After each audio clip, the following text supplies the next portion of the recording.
Alors bien le bonjour à tous les enfants, 18 h dimanche, sur Passe à Seconde, nouvelle vidéo et nouvelle voiture à présenter avec... C'est pas un propriétaire, c'est un garagiste. Et il m'est pas inconnu, parce qu'on s'est vu il y a 10 ans. À peu près, ouais. À peu près, bonjour. Salut. Comment tu vas? Ça va et toi? Je l'ai pas vu depuis 10 ans ce mec là. Ça fait bizarre, franchement. Depuis le collège. Il y a du changement, je pense qu'on dit. Il y a du changement. Alors, vous faites partie d'un garage. C'est ça, Vous garage deux, Alémo, toi et ton collègue. sur Pont Droit de Vermont. Le nom du garage? Garage Alémo. Garage Alémo. Après, on peut me retrouver quand même sur Instagram, Facebook, TikTok, en marquant Garage Alémo. On y retrouve facilement aussi mon numéro de téléphone. Il n'y a pas trop de soucis. Ok.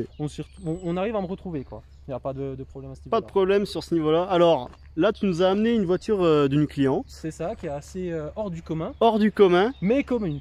Mais ça reste assez commun, c'est une 308, quand on parle d'une 308 phase 1, bon là c'est une CC, là c'est une CC. Mais la Roland Garros. Là c'est la version Roland Garros, alors déjà la 301 CC, elle n'a pas été produite à beaucoup d'exemplaires, 22 700, un truc comme ça, entre 2009 et 2012, 13. Et la Roland Garros, encore plus rare, tu as dit qu'il y a 200 exemplaires je crois que ça doit tourner sur les 2000, 3000 exemplaires, 2000, il y en a vraiment eu très peu quoi. En tout cas en France, très peu. Je crois que ça a dû être fait pendant une seule année, à tout péter. Non mais la Roland Garros, franchement, c'est... Une seule année, c'est court, hein, c'est vraiment ouais, court. clairement. Ouais. On va faire le tour du véhicule et je vais vous détailler tous les points spécifiques de cette 308. Let's go!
On va déjà détailler l'avant, on reste sur une 308 vraiment de type normal, hein, d'accord?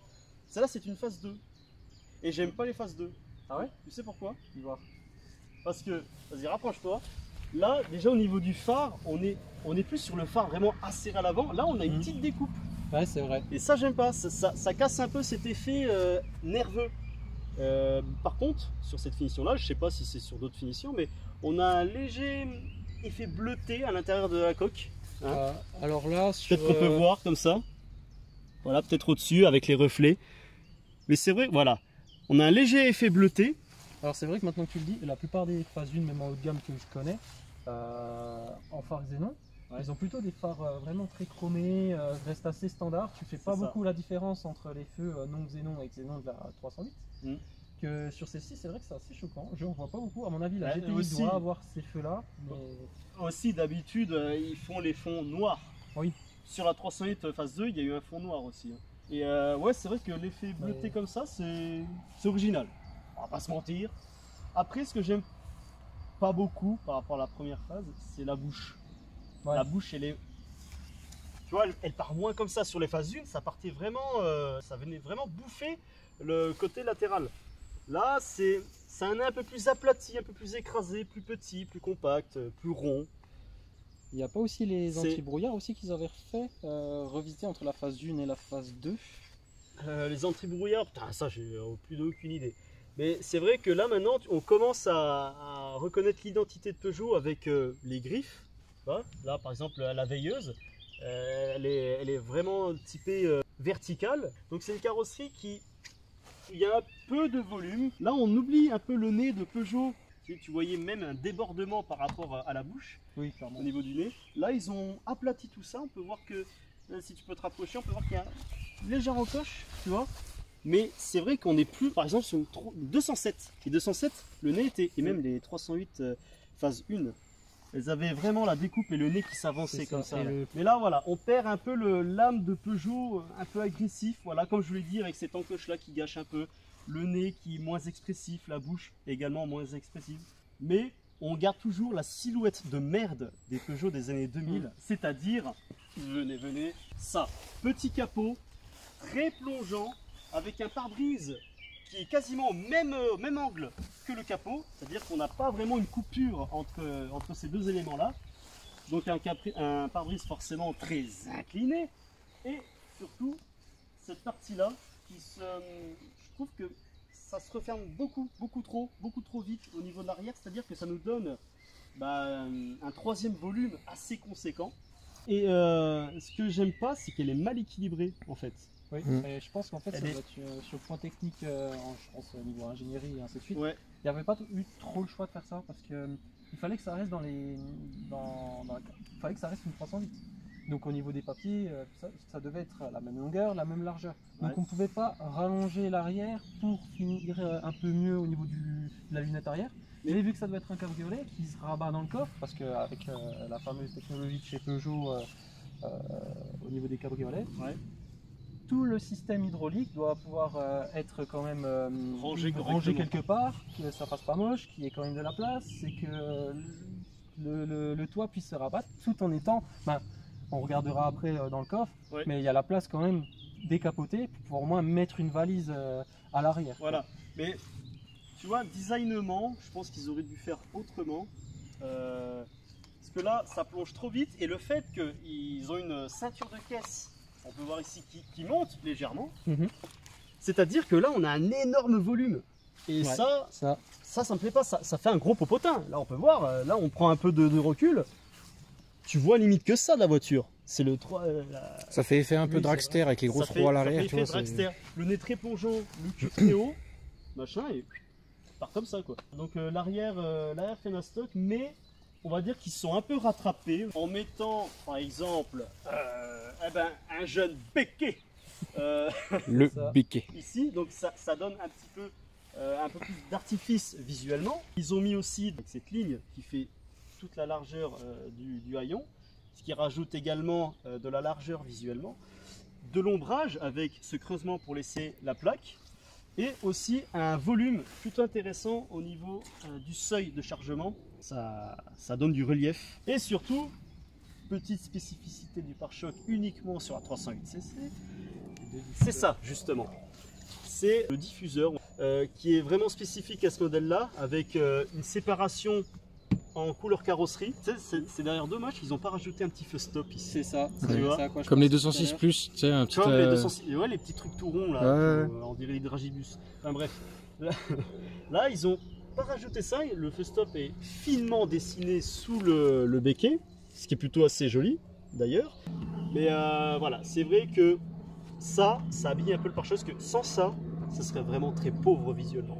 Puis en plus, tu as des petites, on va dire des ailettes, enfin bref, qui sont assez imposants. Je sais pas s'ils servent vraiment à quelque chose, mais ils sont là. Et ça donne un petit côté nerveux à l'arrière de cette voiture, même si on voit pas les pots d'échappement. C'est aberrant, pourtant en 2009-2010, les pots, voilà, on assumait encore à mettre les trucs visibles. Pas du tout. Chez Peugeot, on veut être aussi vert que la nature. Mais pareil, il devait y avoir deux écoles en fait au moment de la conception de la 308cc. L'école où tu avais des ingénieurs un peu typés sportifs, ils voulaient un peu le petit côté agressif. Et les autres, ils disaient, bon, les gars, c'est des personnes qui vont rouler tous les jours avec la voiture, on va mettre des motorisations tranquilles, il faut que ça soit une voiture utilisable, quoi. Utilisable, c'est ça. Et à mon avis, ils ont dû se faire une petite guéguerre à ce niveau-là. Et le truc intelligent, enfin c'était comme ça sur même les 308 classiques, c'est vu que là on a une immense masse, vu que l'arrière de la voiture est placé très haut, et ben le fait qu'ils ont mis les feux de type vertical et pas horizontal, et ben ça habille un peu ce côté-là. Voilà, on vient un peu descendre, on vient un peu écraser cet effet grosseur de l'arrière. Donc les feux sont pas mal, et en même temps c'est la première Peugeot où on peut voir on va dire ce qui sera dans le futur la signature lumineuse de Peugeot, les griffes. Parce que ces deux barres là, voilà, c'est des LED. Et c'est des LED verticaux. Bon là il y en a deux, sur par exemple la nouvelle 308, il y en a trois. En fait voilà, ça préfigurait un peu le nouveau style Peugeot au niveau de la signature lumineuse. Aussi là on a voulu un peu masquer cette grosse masse en mettant 2 lignes de style, voilà, qui partent du béquet, qui font un peu un effet creusé, voilà, pour évidemment alléger cette masse. Regardez ce jeune logo Roland Garros, ça c'est important et c'est rare ça. Voilà, le GR fabuleusement dessiné qui entoure, qui fait le contour de cette ligne de style qui vient s'effondrer à l'arrière de la voiture. Et en plus, ce qui est pas mal, c'est que là, ils ont fait un petit travail sympathique au niveau des pieds de carrosserie. Ça vient se dissoudre au passage de roue. C'est Peugeot, vous inquiétez pas. Et en fait, ça vient donner un effet creusé avec cette deuxième ligne qui vient gentiment faire le côté 3/4 arrière de la voiture. Donc, ce qui vient donner du volume, du relief à l'ensemble. Donc, c'est plutôt pas mal, quoi. Puis là, on a une petite ligne ici. Ça habille un peu cette zone-là parce que sans ça, sans tout ça, là, putain que c'est chiant après, c'est lourd. Ouais. Ça ferait triste.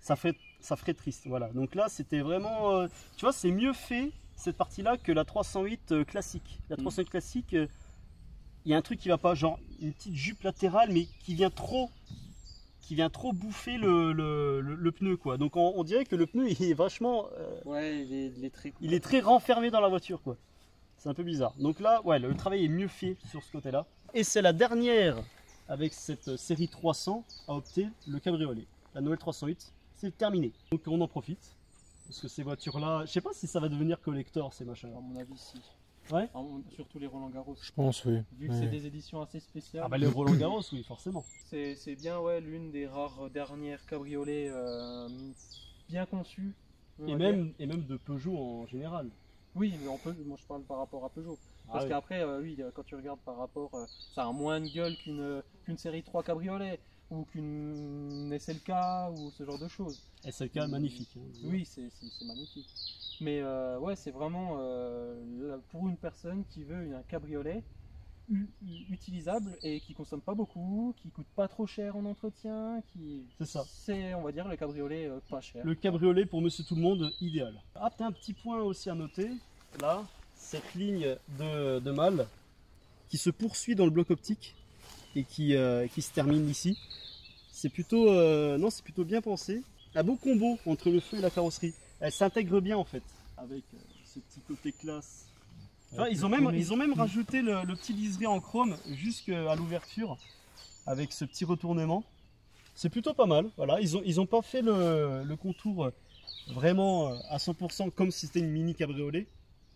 Ils sont arrêtés là et ça n'en fait pas trop sur ce côté-là. On peut voir que, bon déjà, comme je vous l'ai dit tout à l'heure, le toit s'arrête vraiment très tôt. J'aurais bien aimé que ça s'arrête un peu plus loin pour un peu masquer cet espace-là. Mais ils ont bien pensé, comme sur la RCZ, à faire une vitre vachement bombée pour laisser passer la tête. Et ça, c'est plutôt important quand tu veux transporter des personnes, parce qu'il y a 2 places aussi à l'arrière. C'est pas une 2 places, hein, c'est une 4. Bon, on a sur la Roland Garros des jantes qui a été aussi empruntée à la GTI. Donc des jantes 5 branches, assez simples dans le design global, mais on peut voir qu'on a mis voilà, des petits renfoncements. Oui. Ça change des jantes d'aluminium qu'on pouvait avoir de base. Voilà. En couleur gris, quoi. C'est ça. Un peu triste, on va dire. Ouais. Non, là ça va. Là, c'est du 18 pouces, il me semble. Ça fait un peu agressif. 17. C'est du 18 pouces. 18 pouces. Donc déjà, ça habille bien la voiture, quoi. Ça habille bien la voiture. Et vu que et c'est important de mettre du 18 pouces et pas du 17 ou quoi que ce soit. Parce que vu la silhouette assez massive de la voiture, mettre du 17 pouces, franchement, ça fait des petites roues clairement. de camionnette, tu vois. Non, là, c'est bien. Là, c'est la taille vraiment minimum ce qu'on peut mettre sur cette voiture. 18 pouces. On peut noter aussi ce petit pli de carrosserie qui permet de donner un peu de lumière à l'ensemble latéral de la voiture. C'est pas abusé ce qu'ils ont fait, hein. C'est très subtil, mais ça assoit un peu la voiture. Alors pour noter globalement le design de la voiture, on n'est pas sur les cabriolets allemands où c'est un peu mieux équilibré à mon goût. Là c'est très spécial, hein. On est vraiment sur une silhouette Peugeot, très rondouillarde, très lourd visuellement. Sur 20, je ne sais pas, peut-être... C'est mitigé, ouais. C'est mitigé, je dirais 11-12 sur 20. Ouais. Il y a un truc, ça reste une 308. Voilà. Bon, en tout cas, on va passer à l'intérieur. Je pense qu'on a tout détaillé pour l'extérieur. Hein. À vous de juger. Dites-moi dans les commentaires si vous aimez cette 308 CC et si elle a plutôt bien vieilli pour vous. Pour dire qu'elle a 15 ans d'âge, ça va. C'est pas ouf, mais ça va. Allez, c'est parti. L'intérieur, let's go.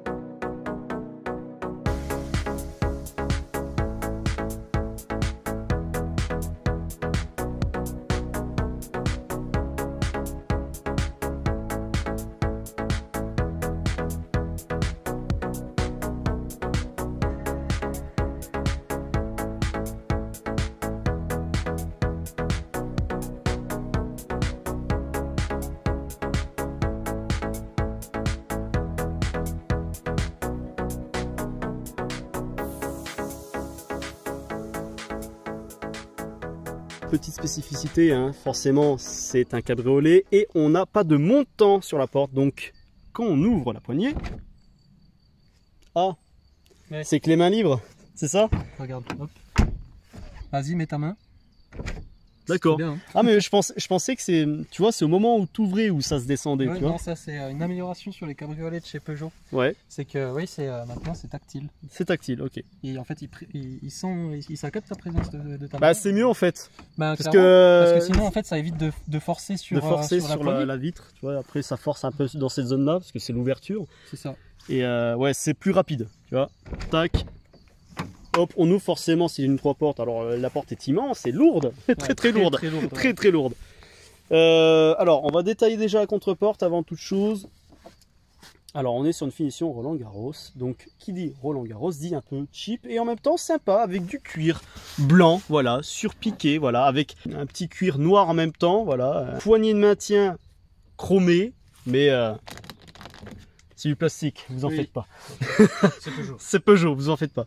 Voilà, allez, là, ah non, dommage, sur une voiture de ce standing là, on n'est vraiment pas sur du plastique moussé, c'est dur, ça sonne relativement creux. Le motif du plastique est plutôt original, voilà, ça change des grains comme ça. Voilà, ça habille un peu plus visuellement la porte. Voilà, là aussi, plastique dur, là. Franchement, il y a juste la coudoir qui est pas mal, mais sinon le reste, ouais, je sais pas ce que, voilà. Fallait que ça reste dans les standings Peugeot, quoi. C'est ça, c'est ça. On est encore chez Peugeot, donc forcément, la partie basse des contreportes est en plastique brut. Bon, on n'a pas de feutrine aussi sur ce côté-là, donc les objets on les entend très très bien quand ils se baladent. Après, bon, ça reste une 308, ou sinon, qu'on vient à l'intérieur. Peugeot nous accueille avec un seuil de porte en véritable aluminium, avec écrit Peugeot en toutes lettres. Et là ça peut rien avoir avec une 308. Là, ça c'est top. Là c'est top, on est sur une Roland Garros, n'oubliez pas. Donc on a des sièges de type confort, cuir, blanc et noir pour le dos, avec les petites aérations pour la nuque. Très important quand il fait un petit peu froid. Quand tu roules en décapotable. Ou même un peu chaud. Ou même un peu chaud. Pour avoir un peu d'air derrière la nuque. Ça... Parce que ça lance de l'air chaud et froid en même temps. Ça peut faire de l'air froid aussi. Ah, ça c'est chouette. Ça c'est bien ça. Avec l'inscription Roland Garros brodée sur le cuir. Ça c'est vraiment pas mal. Et là on peut voir qu'il y a beaucoup de trous dans ce siège. En fait c'est normal parce qu'il est réfrigérant. Et chauffant ce siège. Donc, ça. On peut, si on a froid, chauffer, mais aussi mettre la ventilation. Et puis surtout quand c'est du cuir, c'est très important. Ouais, grave, parce que je sais pas si tu as déjà pris une voiture avec des sièges cuir noir en plein été. C'est rare, hein. Mais ça colle. C'est très chiant déjà, ça brûle. Ça brûle et ça colle. Ouais, ça colle et en hiver, tu te gèles les couilles. Ouais, bon, bref. Ça, exactement. Donc c'est grave dur en hiver, donc quand tu t'assois, t'es oui, plutôt confortable. C'est vrai, parce que le cuir, c'est un truc animal, donc forcément ça se contracte quand il fait froid. Enfin bref, c'est tout un bordel. Donc là, ils ont pensé à tout. Le packaging est complet sur ce siège. On peut voir d'ailleurs ici qu'on a les boutons de siège chauffant avec plusieurs niveaux de réglage. Et là, les mémoires de siège, parce que c'est un siège qui peut se placer différemment selon les utilisateurs de la voiture. Voilà. Tu règles ton siège à ton niveau, à ta taille. Tu appuies sur le M pour memory. Et là, à chaque fois que tu vas rentrer dans une voiture après le passage d'un autre, eh ben, ça va te placer comme tu l'avais mis auparavant. Comme ça, il n'y a pas de souci, tu gagnes du temps. Je vais m'installer. Pédalier en aluminium, ça c'est beau. À noter aussi, j'avais oublié, mais là, le côté chromé de la poignée complète, là, ça fait très cheap. Hein. Il y en a qui aiment, moi, pas fan, pas fan.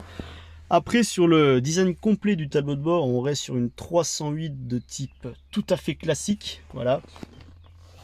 Ils auraient pu mettre voilà, un petit côté surpiqué, un peu comme sur la RCZ. L'intérieur de la RCZ, c'est le même tableau de bord, mais on a un revêtement différent, surpiqué également. Sur la RCZ, pas là, pas sur la 308. Dommage. Voilà. Après, là, les petites finitions chromées des 3 aérations là, implantées correctement sur le tableau de bord, c'est plutôt bien intégré. C'est pas mal, c'est pas mal. Là, on est sur un revêtement pour la partie console centrale noir laqué. C'est très beau, c'est très classe. Mais c'est rayable à souhait et c'est difficile à entretenir. On est sur par exemple un volant Peugeot de type moche comme sur tous les volants Peugeot de ces années-là. On a voulu rajouter un truc un peu plus classe pour dire que c'est un standing un peu plus haut par rapport à une 308 classique avec par exemple ces petits maintiens de pouce en alu. Alors, il me semble. Je pense pas que ça soit de la vraie aluminium. Je pense que c'est du plastique. Recouvert d'une fine pellicule, ok, pour un peu imiter. Voilà, ici également sur la 3e branche. On a quand même un petit cuir perforé pour la partie maintien. Donc on n'en a pas les mains qui glissent. La branche est plutôt... elle est pas trop fine, mais elle n'est pas trop épaisse non plus. Donc ça va. On est sur un revêtement cuir visiblement également. Et sur cette finition-là, on a la boîte automatique. Mais pas robotisée, c'est une vraie boîte automatique. C'est une vraie boîte automatique. Et ça, je savais pas. Modèle-là. Ouais. On peut la retrouver aussi sur les Mondeo, chez Ford. Ok. C'est assez sympa. Ils partageaient la même boîte en fait. C'est ça, mais en fait, ils partagent les boîtes et les moteurs, Ford et Peugeot, à cette époque-là. Oui, du coup, on est sur une boîte de mémoire en double embrayage, du coup. D'accord. C'est assez agréable à conduire. C'est pas... Au niveau fiabilité, je dirais pas que c'est mieux qu'un disque au coupleur. Ou alors une UAT8. Ouais, voilà. Mais non, c'est plus... on supprime en fait la boîte robotisée un peu chiante qui donne des à-coups. À l'époque. Là, ça va. La Mi 7. Ouais, donc enfin, même toutes les autres. C'est assez agréable comme boîte. Ouais. Donc, ouais, on a une véritable boîte automatique à 6 rapports, 7 rapports 6 rapports. Voilà, donc également revêtu de chrome. Voilà, encore une fois, ça fait très cheap, mais ça fait classe. Le pommeau, il est immonde. Dégueulasse. C'est pas ouf. C'est pas ouf, on dirait un énorme god. Non, c'est vraiment pas joli. C'est pas joli. On a les fonds compteurs blancs. Ça habille un peu l'instrumentation, c'est pas mal. Les aiguilles, ils s'éclairent en rouge. Et en fait, on a un petit... T'as le contour en fait de l'aiguille la lumière elle se projette et puis elle se fond en fait dans le compteur. Si tu veux mettre le contact, tu verras ça. Ça aussi c'est le problème des Peugeot de ces années-là. Ils ont gardé longtemps ces clés-là. Hein. Ouais, elles vieillissent très mal. Hein. Elles vieillissent très très mal. D'accord, en fait c'est tout le fond qui s'allume. C'est ça, puis quand tu vois autour de la petite aiguille, ça fait rouge. En fait. Oui, il y a un effet. Attends, je vais me rapprocher. Voilà. L'effet rouge là, qui est projeté.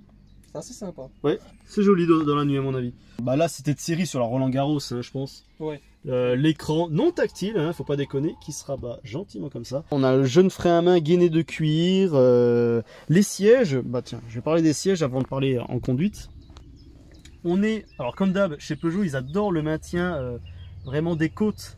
Donc là, on est vraiment assez bien maintenu, malgré que le cuir c'est assez glissant. Hein, parce que là, par exemple, au niveau de l'assise, voilà. Je suis pas large, donc j'ai encore d'espace au niveau des renforts latérales. Voilà. Donc là, je me balade un peu au cul, mais au dos, tout ce qui est le dos et même épaules, on peut voir que voilà. Là, c'est rembourré au niveau des épaules également. Et ben ça va. C'est pas dégueu. Après, au niveau du... Oh, le moelleux, il est pas fou. Hein. Ouais, on est assez ferme quand même. Après, bon, la qualité des matériaux, voilà. On est quand même sur du plastique moussé sur tout le tableau de bord. Voilà, avec le même motif que sur la portière. Après, ce que j'aime pas beaucoup sur le tableau de bord, c'est que comme l'extérieur, il est massif. Regardez-moi ça, comme tout ça. Non, il faut rajouter un truc. Là, bon, là, ils ont fait une petite ligne de style là, pour un peu casser cet effet zone morte. Mais ça y est toujours, quoi. Et ça remonte vachement haut sur le pare-brise. Ça, c'est chiant. Là, c'est ouais, le tableau de bord est vraiment imposant et ça me gêne un peu. Et également, sur cette finition-là, nous avons quand même, et ça, c'est beau, les tapis Roland-Garros. Voilà, fraîchement brodés ici. Ça, c'est incroyable. Et en même temps, j'avais oublié de noter, cette partie-là est en chromé plastique, voilà. Ce qui rajoute encore plus de chip à l'ensemble de cette voiture. Voilà, là, on va passer à la partie marrante. C'est l'arrière. C'est parti. Ça aussi, ce qui est pas mal, on bascule comme ça. Et normalement, ça s'avance. Hein. Il n'y a pas le contact. Pas sur, Non, pas sur le passager. Pas sur le côté passager. Attention, hein. faut pas non plus. Faut que ça soit une Roland Garros, mais il faut que ça soit vendable. Hein. Là, on bascule. Et là, avec un peu de bruit, eh ben ça avance et ça donne un peu plus d'accessibilité à l'ensemble. Voilà, pour l'arrière. Donc là, je vais m'installer. Je vais filmer, comme d'habitude, ma vieille tronche de cachalot. Je vais m'installer comme ça. Hop. Easy. Franchement, étonné. Ouais, franchement, ça va. Franchement, ça va. J'ai même pas tiré la tronche, tu vois. Je vais pas plus reculer ça. C'est un peu serré. Alors, mis à part le bombage de la vitre qui est bien pensé, parce que là, on peut voir que j'ai encore 3-4 cm d'espace au niveau de la tête, ce qui n'est pas donné à tout le monde. Bon, on a une assise qui n'est pas immense, on a un dossier qui est incliné quasiment à 90 degrés, donc on n'est pas vraiment très à l'aise pour faire des longs trajets. Mais après, l'autre truc qui est mal pensé... T'as la coudoir aussi. Oh, il y en a coudoir. Ah, ça c'est trop bien, ça aussi c'est pas donné à tout le monde. Voilà. Ah, on peut voyager quand même correctement, enfin, pour ce côté-là. Un autre coudoir qui est plutôt assez bien moussé, donc ça c'est pas mal. Et aussi on peut noter que la banquette, on a des renforts latérales qui sont quand même bien rembourrés. Donc ça c'est, pour le maintien, c'est plutôt pas mal. Même à l'arrière, on est plutôt bien calé. Donc ça c'est un fait intéressant. Et même, ça aussi, ça c'est très important ça. Parce que d'habitude, on est vraiment prisonnier dans ces places arrière. Ouais. On a la coudoir moussée. À l'arrière, d'habitude c'est du plastique brut, c'est n'importe quoi. Là c'est moussé. Et en plus, bon, il est caché, hein. Le bouton pour baisser les vitres à l'arrière. Et le bouton pour baisser. Oh putain, mais. C'est trop bien. Ça c'est trop bien. Ça franchement, je valide. Hop, faut laisser appuyer. Et ça vient se caler là. Voilà, on a quand même le rappel chromé de la poignée de maintien. On a quand même une poignée de maintien à l'arrière. Non, franchement, on n'est pas prisonnier à l'arrière. On est juste prisonnier au niveau des genoux parce que regardez-moi ça déjà. Coque de siège en plastique brut, ça va pas. Et là, ils ont même pas eu l'intelligence de creuser à ce niveau-là pour laisser passer les genoux. Non, au contraire, ils ont bombé ces bandes de gros cons là. Tu vois? Enfin, non, j'insulte personne, mais c'est vrai que c'est un point qui est mal foutu. Voilà, là, je touche et ça fait mal. Voilà. On a également le brodage Roland-Garros à l'arrière et l'aération. Il y a même, il est où? Ah, il est en train de voir avec un collègue. Ouais, t'as l'aération sur les sièges arrière. Il y a même l'aération sur les sièges arrière. Ouais. Ça, c'est trop bien. Ils sont aussi chauffants à l'arrière comme à l'avant. Putain, ça c'est bon ça. Comme tu vois dans la couture, t'as toujours aussi les trous d'aération pour les sièges chauffants. Ouais. Et puis, non, c'est sympa. Même, bah oui, du coup. Même à l'arrière, t'as les. Et tu actives ça comment, du coup, pour les passages arrière, les sièges chauffants? C'est papa et maman qui décident. Ah bon, d'accord. Mais ouais, elle est vraiment bien équipée cette voiture 308cc. Voilà, bon, on a quand même quelques finitions un peu hasardeuses par-ci par-là. Je sais pas si c'est l'âge de la voiture qui veut ça, mais voilà, on a quelques points pas très bien finis. Oh putain. Ah bah voilà. Attends, tu vas nous faire la démonstration de la Ah oui, la décapotable.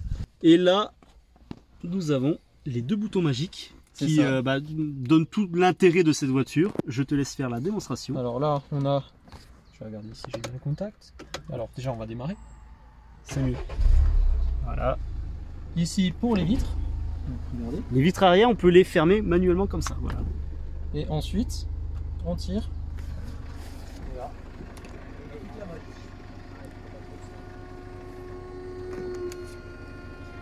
Voilà. Voilà, après il y a ça, tac. Ça se fait en 2-3 mouvements. Tac. Voilà, et ça en 20 secondes à peine. Ah, t'as quand même un beau cabriolet, monsieur. Clairement. C'est pas mal. D'autant plus qu'on n'a pas de filet anti-remous. Donc en fait, t'as le vent qui vient naturellement dans ta gueule. Voilà. On a des petits renforts qui viennent là, un peu protégés. Y a rien? Là, il n'y a rien du tout, en fait, c'est comme ça, c'est tout. D'accord, bon, d'accord. Si tu te retournes, tu meurs en fait. Faut pas être passager quand on prend un tonneau. Conducteur. Conducteur, ça peut aller avec le montant A qui est plutôt peut-être solide. Ouais. Voilà.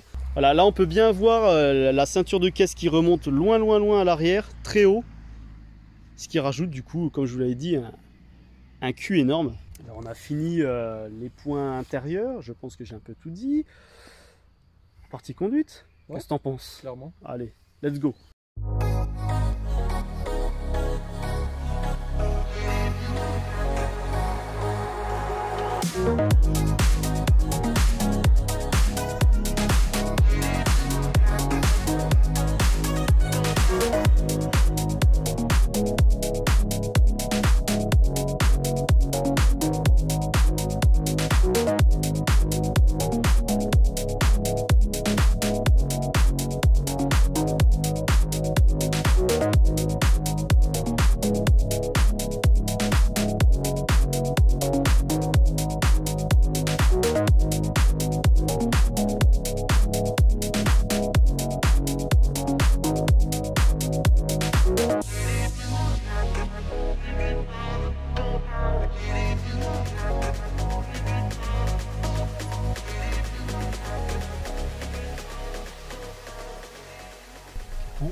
Siège électrique, on aime le confort chez Peugeot.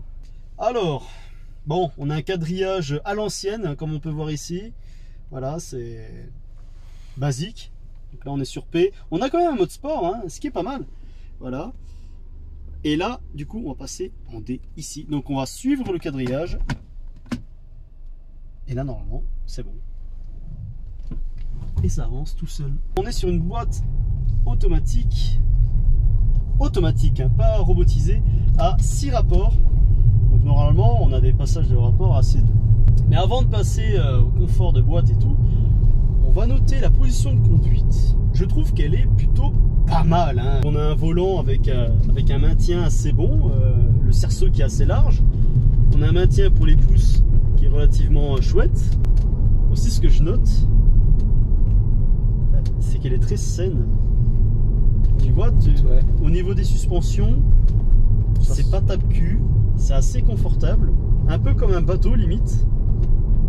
Après, je vais la bousculer un peu, mais oh putain, tu vois encore, voilà. On a quelques petits problèmes, hein. Voilà. Les voitures de cette époque, hein. L'électronique, tu connais. Il y a aussi l'acoustique. Il y a très peu de bruit d'air. On s'entend bien. Il y a une petite caisse de résonance parce que la voiture, enfin l'habitacle est quand même grand, hein. On est sur, ouais, on a vraiment pas mal d'espace. Mais c'est vrai qu'elle est très saine. Franchement, en fait, c'est cool. C'est une voiture à conduire à la cool. Tu vois, il y a aussi le moteur qui se fait très peu entendre. C'est un HDI, on est bien d'accord. Oui, c'est un 2 litres HDI. Hein. C'est le même moteur que moi. Hein. Pourtant, ouais, moi, ça fait un boucan dans l'habitacle. On entend limite que ça. Et là, pas du tout. Non, c'est tellement insonorisé que tu as l'impression de conduire une essence. Tu sais, les essences à bas régime, t'entends rien. Et ben c'est pareil pour celle-là. Alors que c'est un diesel. Franchement, les sièges, bah là, tu vois, sur les routes comme ça, c'est pas mal. Parce qu'il y a un petit peu de fermeté pour histoire de ne pas s'appuyer et s'enfoncer dans le siège en tournant et tout. Mais tu as quand même un petit côté confort qui est pas dégueu. Parce que t'as le. Oh, t'as la mousse. Enfin, je sais pas si c'est de la mousse, mais. Regardez comme ma tête s'enfonce dans l'appui-tête, c'est vraiment pas mal. T'as un confort assez notable sur l'appui-tête. Puis avec le chauffe-nuque, c'est ça. Attends, tu veux essayer? Alors là il vient d'activer le chauffe-nuque. Effectivement, ça fonctionne pas mal. Hein. Putain, j'allais passer une vitesse comme un gros connard. On peut aller à gauche. Aide au stationnement défaillant. Ouais. Bah, la direction, bah tiens, pendant que je suis à faible allure, elle est quand même assez dure à basse vitesse. Ils n'ont pas fait une assistance très poussée à faible allure. Mais sinon, je pense qu'à haute vitesse, c'est une consistance qui est parfaite. Ça crache toujours de l'air chaud pour toi? Ouais. Alors à mon avis, je pense que la clim ne fonctionne plus. Alors c'est une voiture qui a dormi sans rouler pendant plus de 3 ans. Hein. Ah oui, quand même. Oui, oui. Ah ouais. Ça, il faut le notifier. Ah, tu peux me couper la ventilation de la nuque là? Ah non, ça n'a pas coupé. Non. Ah oui. Ah, ok, c'est là le bouton. D'accord. Et le bouton il est très mal placé, donc tu as du mal à te repérer là-dessus. Ou alors pour l'accessibilité, c'est... Non, c'est pas fou. Soit il faut avoir l'habitude, ou sinon regarder. Mais le problème c'est que regarder pendant qu'on conduit, c'est pas prudent. Même au niveau du bruit de mobilier, tu vois, on est sur une route qui n'est pas totalement plate. Ça va, il y a 2-3 trucs qui font des grincements là-bas, mais non, c'est une voiture plutôt bien construite. On va voir si la direction, tu vois là, je fais quelques mouvements. La voiture veut réagir à ce niveau-là. Voilà. Après ou sinon comme ça, il n'y a rien. Il y a un peu de flou, léger, mais c'est pas dramatique. Pour l'instant là, tu vois, au niveau de la boîte automatique, elle réagit bien, on conduit cool. Donc ça, c'est un bon point. Attention à ne pas confondre avec les boîtes robotisées de chez Peugeot, hein, parce que là, il n'y a plus rien qui va. Ah putain, tu vois, là, elle a mis un peu de temps à réagir en relance, en montée. Ouais, c'est ça le problème. Tu sais, t'appuies sur l'accélérateur, tu dis merde, elle a un problème la voiture. Ah bah non, c'est la boîte qui a oublié de changer le rapport trop vite. Voilà, là, il y a un peu d'ombrage, voilà. Là, vous pouvez voir la typographie du GPS. C'est de l'époque, hein, c'est 2010. Hein. Faut pas trop lui en vouloir. Mais c'est là. Tu vois, là, je me suis dit, ah c'est bon, on peut régler quand même la coudoir centrale. Et le monter en hauteur, ça pour la position de conduite, primordial les enfants. Regardez, là tu vois, par exemple, j'ai mon coude qui pose ici, j'ai ma main qui pose là, je suis sur l'autoroute, mon coude sur la portière et je cruise. Et ça c'est parfait. En fait, le seul moment où elle fait bien son travail, la boîte automatique, c'est quand tu évolues en descente. Là, elle n'a pas de peine. Là. Ouais, mais le frein moteur est pas présent. Ah oui? Il n'est pas beaucoup présent, en vrai, tu feras gaffe. Mais... Attends, je vais là, une petite ligne droite. Là, je lâche le pied. Pour un 2 litres HDI, c'est faible. Et c'est vrai que je reste toujours à 52. Ça baisse pas. Ouais.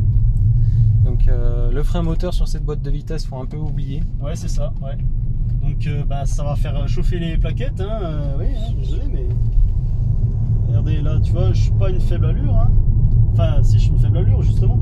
Et tu vois, ça ne ralentit pas. Au contraire, ça prend limite de la vitesse et pourtant la pente elle est pas ultra raide. Mais je pense que la boîte automatique, enfin comme beaucoup de constructeurs, elle est typée confort. Donc en fait, les ingénieurs ont tout fait pour que le calculateur passe ses vitesses vraiment au dernier moment, genre pas rapidement. Tu vois, là, à faible allure par exemple, là je suis à 50, il s'est mis à 1500 tours. Alors que parfois d'autres boîtes automatiques se mettent presque à demi-tour, tu vois. C'est un peu comme les DSG. Les DSG, ils sont typés confort. Et il faut vraiment appuyer dedans pour qu'elles soient réactives. Ok, ouais. Oula, je peux vous passer. À gauche. À gauche, d'accord. Quoi? Aide au stationnement? Oui, je sais, merci. Aussi, au niveau du freinage, enfin la consistance du freinage est plutôt douce, c'est agréable. On entend un peu le moteur et le turbo qui s'enclenche quand on relance la voiture, légèrement. Après, on verra à pied de tôle ce que ça donne au niveau du bruit. Tu vois là, les suspensions, le filtrage est à la fois ferme mais avec un petit côté confort. Allez, là je suis à 1000 tours, je vais mettre pied de tôle, on lance la réactivité. 3, 2, 1.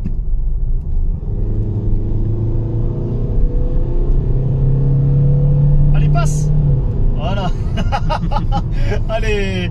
Elle est lente. Elle est lente, elle est capricieuse. Hein. Vous avez vu le moment, je sais pas si vous avez entendu que mon pied était à fond au plancher et au moment où la boîte a rétrogradé, le temps que ça a pris 2 secondes. Et ça, c'est un petit côté énervant quand tu veux conduire sportivement, sachant que t'as pas de palette derrière le volant. Et après, peut-être en mode sport là? Non. Alors, on peut essayer avec le mode sport. Alors, on appuie sur ce petit bouton là. Tac. Donc là, je me mets en mode sport. Là, on peut voir tout de suite que la boîte a changé de rapport. Il a rétrogradé pour qu'il se mette à 1700-1800 tours alors que je suis à peine à 50 km/h. Là, je vais mettre pied de tôle. 3, 2, 1. Ah oui.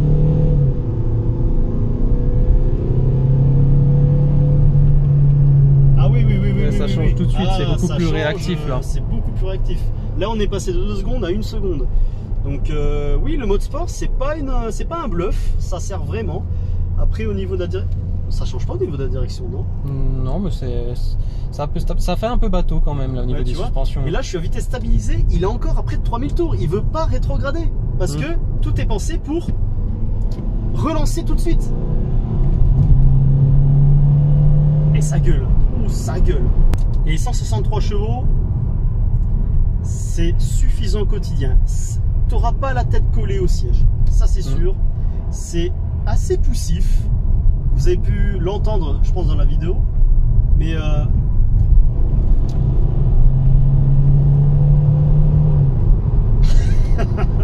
non, non, ouais, c'est une voiture confort, hein, globalement. Hein. C'est pas fait pour jouer au con. Hein. En fait, si vous voulez conduire normalement, mettez le mode sport directement.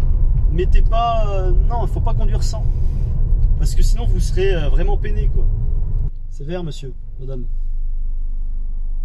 Madame. J'ai failli klaxonner. Putain, et ça a pipé, ça a pipé. Tu vois là, j'ai appuyé tranquille, il passe les rapports à 3000 tours. Limite, on entend plus le turbo siffler que le moteur du HDI. C'est beau. C'est beau.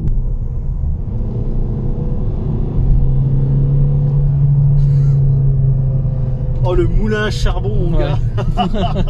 Et puis là, dès qu'on arrête le mode sport, là j'appuie, il se passe rien. Il veut pas passer. Non, ça augmente. Là on joue au couple. Avec le mode confort, on joue qu'au couple. Oh putain, le bruit du clignotant. Il est absurde, il est abject. Je sais pas combien il consomme. Quand on est parti, on était à 1 quart. Ouais. Ça consomme quand on pousse, tu vois. Ça consomme beaucoup. Enfin, c'est comme ma voiture. Hein. Moi, j'ai le 2 litres 150 chevaux, Blue HD. Et quand ça commence à être les routes de montagne et tout, l'aiguille, elle descend à vue d'œil. C'est aberrant. Mais c'est vrai que c'est assez poussif ces moteurs-là quand on veut les solliciter.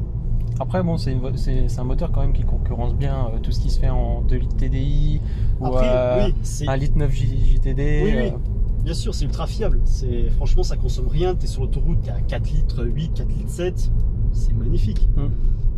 Mais c'est vrai que c'est pas ultra à l'aise dans les routes de montagne, quoi. C'est pas ultra réactif non plus. Ah, c'est pour ça à ce moment-là, je préfère largement le 2 litres TDI en DSG. Là, ça fait vraiment le taf, quoi. Et t'as plus de coupe. Ouais. C'est plus répondant aussi. Ah! Allez, voilà. Mais après, oui, tu as le confort de double embrayage, c'est-à-dire que tu sens rien, tu sens pas le passage des rapports. Bon, là, légèrement, parce que j'étais pied de tôle. Mais c'est doux, c'est vraiment doux. Ça, c'est agréable. Oh, on a un châssis. Tu vois, ça tangue un peu, ça fait un peu effet bateau, mais ça va, ça réagit assez bien. Pied de tôle. Allez, allez.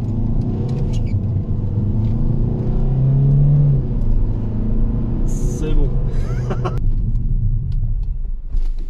Ça freine, hein. Ça freine. J'étais pas fondant, mais c'est assez mordant. Je trouve que c'est assez mordant. Et puis comme je vous l'ai dit tout à l'heure, le ressenti du frein à la pédale est plutôt assez doux, qui se dose bien en fait. On va voir le coffre.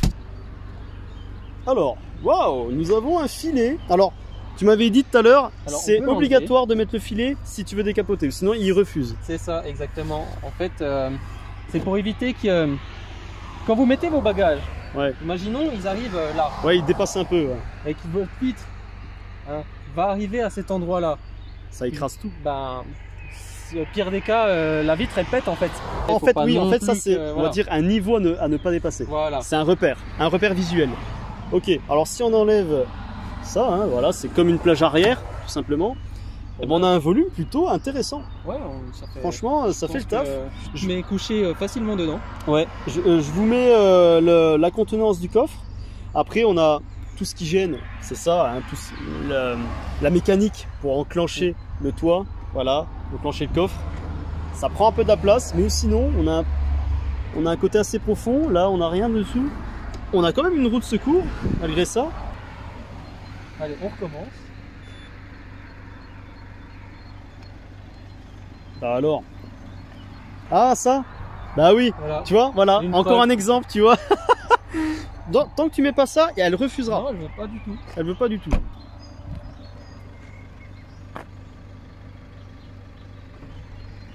Ça qui se ferme, ça qui se lève. Là, les petites oreilles qui se lèvent. Et ça, c'est en deux parties. Capote dure, on va dire, en tôle. Voilà. Est-ce qu'il y a un anti-pincement là-dessus? Je crois pas. Faut pas essayer. Non, j'essayerai pas. Ben voilà. Voilà. Donc, alors, le volume au sol est le même, mais sinon la hauteur, voilà, on a même pas 30 cm de disponible en hauteur. C'est un peu... en fait, ils ont vraiment pensé pour que, par exemple, si vous avez un bagage standard, vous pouvez au moins en mettre un. C'est ça. Voilà. Tu peux quand même mettre un bagage.